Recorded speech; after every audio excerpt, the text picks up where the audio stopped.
चा रोग काय होता याचा अनुमान मी नाही काढणार. 10वा आरोपी जर त्यांना माहित असेल तर त्यांनी नाव घेऊन सांगावं की 10वा आरोपी आहे. आणि की 10वा आरोपी त्याच्यात कोणी झालेला नाही, जॉबामध्ये आहे. तो 10वा आहे का 11वा आहे मला माहित नाही, पण जॉबात माझ्या मुलाचं नाव नक्की आहे. आता 10वा आरोपी कोण अटक करायचा ते त्यांनी सांगावा, त्याच्या पद्धतीने ते सांगतील. पोलिसात जर खरं असेल तर पोलीस करतील. या संपूर्ण प्रकरणामध्ये जातीवाद केला जातो असा देखील त्यांनी आरोप केला गेला. कुणी केलाय हा आरोप? स्वतः धनंजय मुंडेंनी आरोप केला. काय आरोप केला त्यांनी? की या प्रकरणात कुठेतरी जातीवादाचा रंग दिला जातो. ते स्वतःचा अनुभव सांगत असतील, स्वतःचा अनुभव सांगत असतील, त्याच्यामुळे मला त्याच्यावर जास्त काय बोलायचं नाही. स्वतःचा अनुभव ती सांगत असते. ती जसं वागते तसं दुसरे वागतात असं त्यांना वाटत असतं. त्यांनी पोलीस प्रशासनावर देखील दबाव असल्याचा आरोप केला. त्यांनी असा आरोप केला आहे की एकतर तुमचा जो आहे तो पोलीस प्रशासनावरती दबाव आहे आणि तुमच्याकडून त्यांना एक जे हे आहेत ते आरोपी जे आता अॅट्रॉसिटीचा गुन्हा दाखल केलेला आहे की त्यांना देखील तुमच्याकडून धमकी येतात असं देखील त्यांचं. जर धमक्यामध्ये मी कुठं दिसलो तर माझ्यावर पोलिसांनी कारवाई करावी. ती जर म्हणत असेल धमक्या येतात, आता तो जो आरोपी आहे ना त्या आरोपीवरच माझा संशय आहे. तो काय लपवतोय? जो कोणचा आरोपी म्हणून नाही, तो जो आता फिरायतदार, आरोपी म्हणजे नाहीये, फिरायतदार जो आहे ना, त्या फिरायतदारवर मला आज तरी वाटतंय, आज माझ्याजवळ एव्हिडन्स नाही किंवा आणखी आत्ता बोलायला काही नाही, पण आणखी मला वाटतं की त्याचे बरेच कारनामे पुढे येतील हळूहळू. त्या माने या व्यक्तीमुळं घुलेचा मृत्यू झाला असं घुले कुटुंब म्हणतंय, किंवा त्याला सोडवायला गेला म्हणजे त्याच्यामुळेच झाला ना.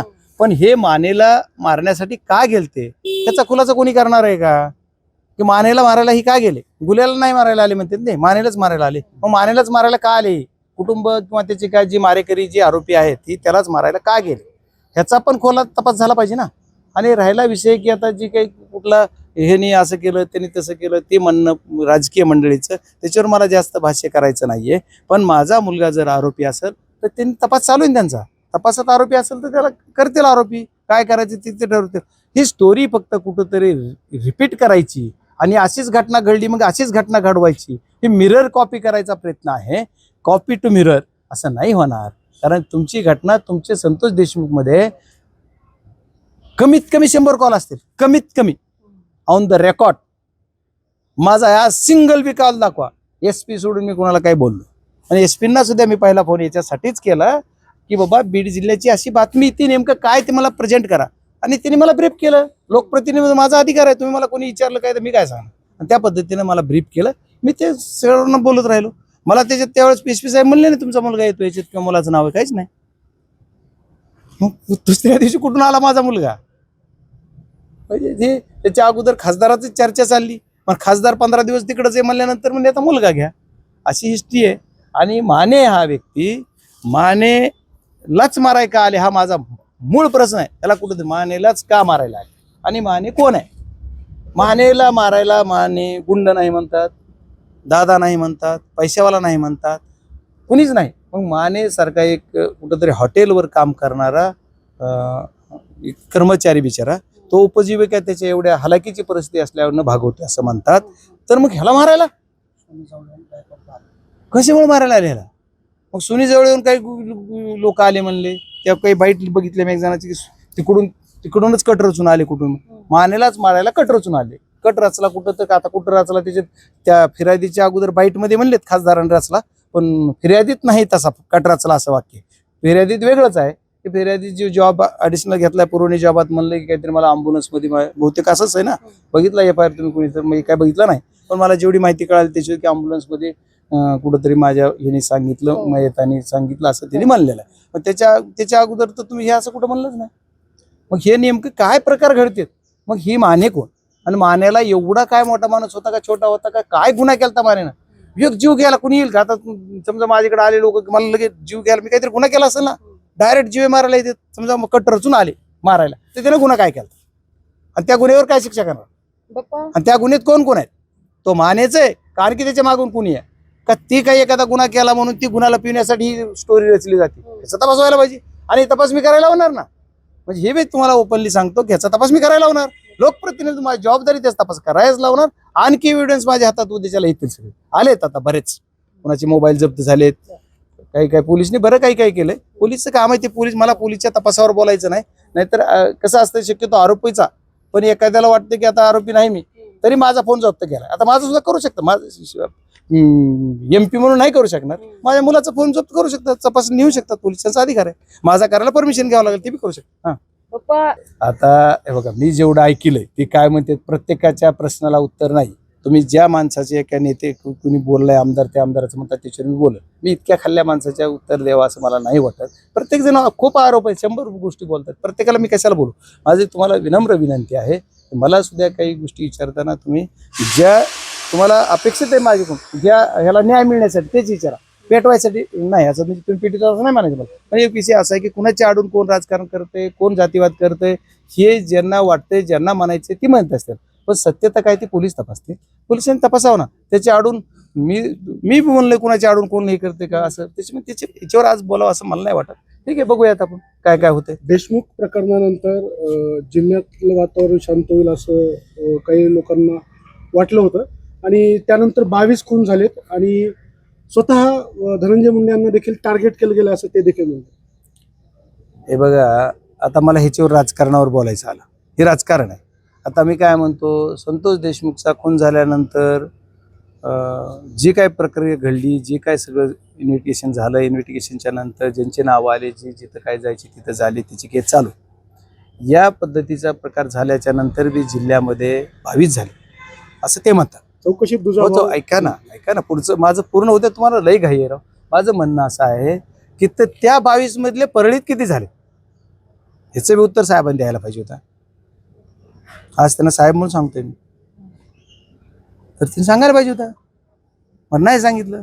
तर त्याच्यात काय पोलीस मग 22 कोण झाले, सरकारमध्ये तुम्ही आहात, तुम्हाला जर पटत नाही सरकारचं तर नाजीरामध्ये बाहेर निघा, सरकारच्या बाजूला निघा ना. तुम्हाला जर पटत नाही सरकारचं, सरकार करत नाही याचा तपास, बीड जिल्हा आमचा बदनामी होती, आम्ही विरोधात आहे, आम्ही तर बोंबलतोच, आमचं म्हणणं बरोबर आहे, त्यांचं समर्थन करतो आम्ही, 22 कोण झालेत त्याचा तपास करा. अरे का झालेत मग, तुमचं कार्यक्षम नाहीत का तुमचे मुख्यमंत्री, मग ग्रह खातं कार्यक्षम नाही का?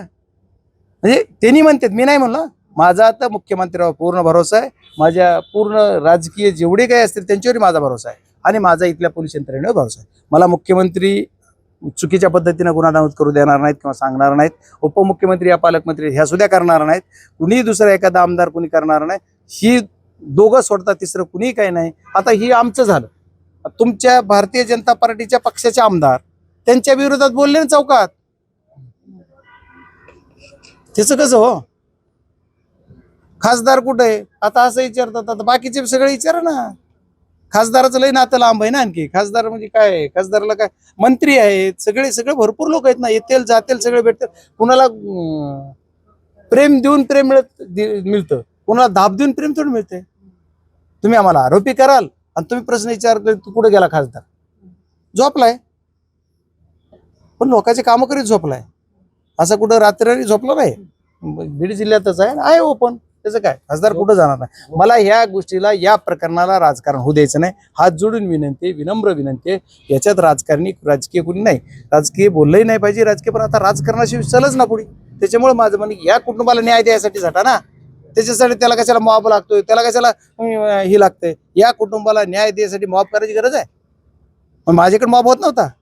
मी सर्वांना यंत्रणेला शब्द दिला, सर्व कार्यकर्त्यांना विनंती करून सांगितलं की आपल्याला काही करायचं नाही, जे करायचं ते पोलिसला. आपण दूषित का कर नाही, त्याला डर काय, कशामुळे घाबरायचं आपण. मग त्याच्यामुळे जी पोलिसला काय करायचं, आता पण DYSP ते SITचे प्रमुख आहेत, ते येऊन गेले, मी त्यांना नमस्कार सुद्धा नाही. खासदार म्हणून त्यांना, आता खासदाराच्या घरी यायचं म्हणून त्यांना थोडं ही झालं, पण मी बसलो, ऑफिसलाच बसलो, तुमचं तुम्ही काय करायचं ते करा, तुम्हाला जे करायचं तपास ते करा. मला त्यांना एकांतात घेऊन बोलायचं काही गरज नाही. माझा त्यांचा कॉल डिटेल बघा, आज इथं जवळजवळ 1000 माणसं होते, माझे CCTV आज बी चालू आहे, इथं ती मला एकांतात भेटलेत का बघा, माझ्या घरात बी CCTV आहेत, सॉरी घरात सुद्धा CCTV आहेत, तिथं तरी भेटले का बघा. मी एकांतात नाही, त्यांच्या सगळ्यासमोर त्यांना ओपनली 2 शब्द फक्त जी बोलायची ती बोलून तुम्ही प्रॉपर करा.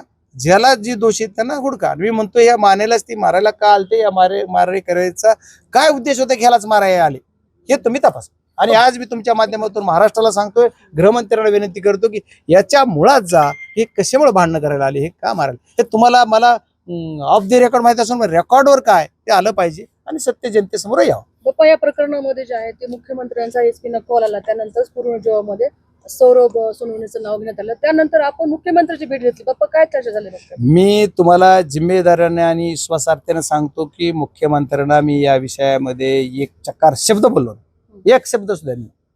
ठीक आहे, त्यांच्याकडून मी तिथं भेटल्यानंतर एखादा शब्द बोलले असले तर मी एक चकार शब्द सुद्धा बोललो नाही माझ्या मुलाचा. असं त्याच्या अगोदर मी 2 दिवसापूर्वी मी त्यांना भेटलो. मी मंडेला त्यांना भेटलो आणि मंडेच्या नंतर मला वाटतं परत मी बुधवारी भेटलो. म्हणजे अगोदर सोमवार आणि त्याच्यानंतर मंगळवारी नाही काही का मंगळवारीच भेटलो परत दुसऱ्याची. आज कोणता वार आहे? बुधवार.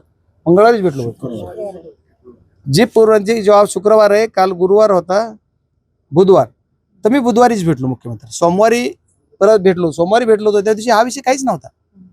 ही रविवारी संध्याकाळी झालेली घटना आम्हाला काही माहित नव्हतं. मला जशी माहीत झाली सभागृहाच्या तिथं म्हणजे ते मी लगेच पोस्ट केली. म्हणजे मला अगोदर ती माहितीही नव्हती. मग ह्याच्यानंतर जे काही त्यांनी मुख्यमंत्र्यांनी एसपीला फोन केला का? एसपी साहेबाला विचारावं लागेल, मुख्यमंत्र्यांना तुम्हाला विचारावं लागेल. तुमचे सगळे पत्रकार बंधू तिथे जाता येता एखादा प्रश्न विचारा. बीडच्या प्रश्नात तुम्ही फोन केला का? मला मी कसं सांगू? जोपर्यंत नाही ते एसपीला जोपर्यंत 10वा आरोपीला पोलीस अटक करणार नाही, तो अटक जर नाही केलं तर येणाऱ्या काळामध्ये मोठं आंदोलन छेडणार असल्याचा देखील इशारा दिलेला कुणी दिलाय सर? धनंजय मुंडे.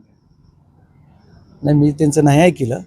ठीक आहे, त्यांना काय करायचं त्यांचा अधिकार आहे ना.